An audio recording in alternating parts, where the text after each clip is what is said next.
Hi friends, good morning to everyone. Hey, how are you today? I hope everyone will be fine.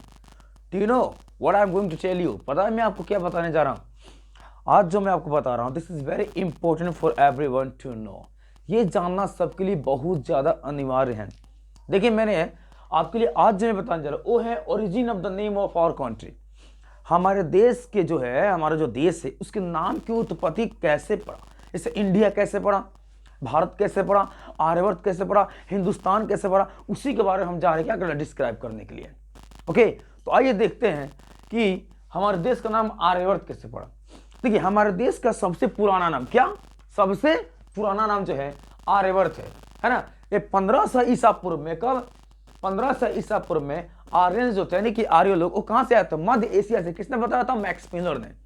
Max Miller ने कहा कि मध्य Asia से 1500 ईसा पूर्व में आर्यन जो थे हमारे इस देश में आए थे, ठीक है ना.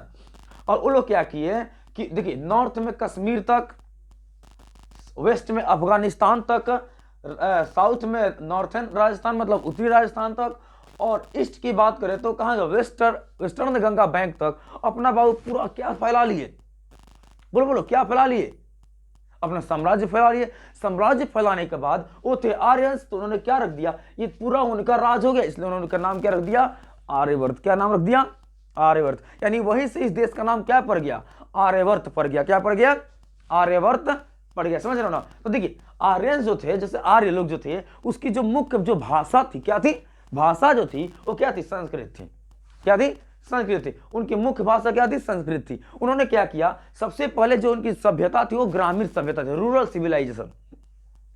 जो आर्य लोग जो थे उनकी जो सभ्यता थी उस सबसे पहले क्या थी, ग्रामीण सभ्यता थी. उसमें एक वेद आया जिसको वैदिक सभ्यता बोला गया. वैदिक सभ्यता यही से जो है वेदों का शुरुआत हुई. जैसे कि मान लीजिए ऋग्वेद या यजुर्वेद, सामवेद, अथर्ववेद जो होता है ना, वहीं से इसका शुरुआत हुआ. देखिए उसके बाद क्या हुआ कि ये तो हो गया. अब दूसरा बात करें हम भारत की, तो भारत जो है, इस देश का नाम भारत कैसे पड़ा. तो देखिए वैदिक पीरियड के अनुसार, किसके अनुसार, वैदिक पीरियड के अनुसार, ठीक है.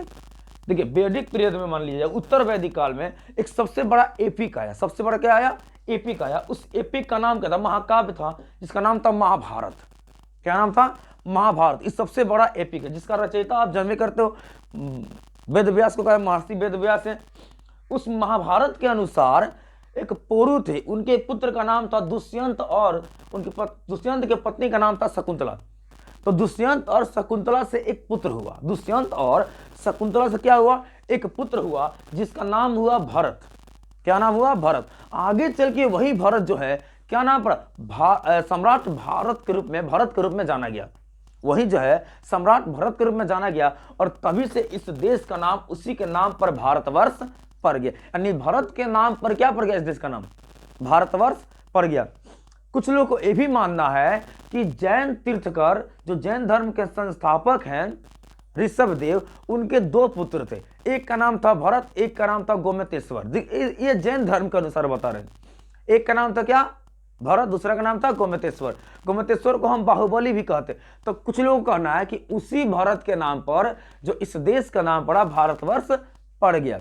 लेकिन ज्यादा जो मान्यता है, जो ज्यादा मान्यता दिया गया है, वो किसको दिया गया है, दुष्यंत और शकुंतला के पुत्र भरत, है ना. यानी महाभारत के अनुसार दिया गया है, ठीक है ना. आगे देखिए इस देश का नाम हिंदुस्तान कैसे पड़ा. आखिर हिंदुस्तान भी तो हमारे देश का नाम है जी. तो हिंदुस्तान कैसे पड़ा, तो बता देता हूं. देखिए हिंदुस्तान की बात करें तो सबसे पहले हमारे देश पर विदेशी जो आक्रमण हुआ वो हुआ लगभग 518 ईसा पूर्व में, 518 बीसी में. वो जो किए थे पार्सियन लोग किए थे, ईरानी लोग. कौन लोग किए थे, ईरानी लोग जो थे हमारे देश में सबसे पहला आक्रमण किए. ससुरा इतना खराब था सब, हमारा देश जो था सोने की चिड़िया ना था जी, सोने का चिड़िया था. कोई भी आता था लूट के चला जाता था, क्योंकि हमारे पास उतना, हम लोग ज्यादा वैदिक चीजों पर विश्वास करते थे. हम लोग सामाजिक प्राणी तो समाज के बारे में ज्यादा सोचते हैं ना. वो सब कुछ नहीं, मारधार में तो आया सब. तो 1518 ईस्वी में आया. अब वो क्या किया, जब आया ना तो सिंधु नदी के किनारे गया. सिंधु नदी किनारे सबसे पहले आया, तो उनको सौ बोलने नहीं आता था. जो ईरानी लोग जो थे उसको सौ बोलने नहीं आता था, तो लोग सौ का उच्चारण ह में करते. किसमें करते थे, सौ का उच्चारण ह में करते. इसलिए उन्होंने सिंधु को क्या बोला, हिंदू बोला. सिंधु को हिंदू बोला और यहाँ के जो स्थान है तो स्थान है ही, तो इसलिए इस देश का नाम क्या पड़ा, हिंदुस्तान। क्या पड़ा, हिंदुस्तान। और यहाँ के रहने वाले लोग उन्होंने क्या कहा, हिंदू कहा। क्या कहा, हिंदू। तब इससे जाकर के इस देश का नाम क्या पड़ गया, हिंदुस्तान पड़ गया। समझे। आगे देखिए, अगर हम इंडिया की बात करते हैं, किसकी बात करें हम, अगर हम इंडिया की बात करें तो देखिए तीसरे शताब्दी, तीसरे विदेशी जो आक्रमण हुआ, दूसरा विदेशी जो आक्रमण हुआ वो तीसरी शताब्दी बीसी में हुआ था। तो क्या हुआ कि इस आक्रमण में ग्रीक लोग, जो यूनानी लोग जो थे, जैसे अलेक्जेंडर सिकंदर का नाम सुनने किए होंगे आप लोग।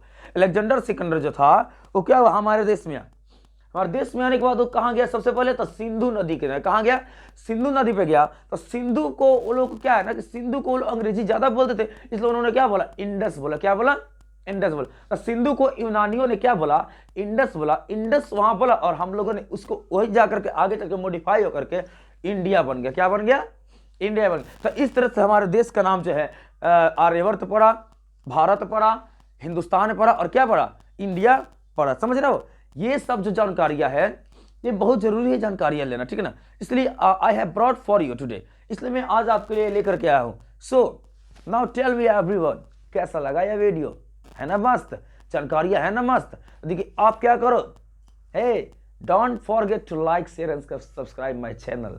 Thank you very much and enjoy this class.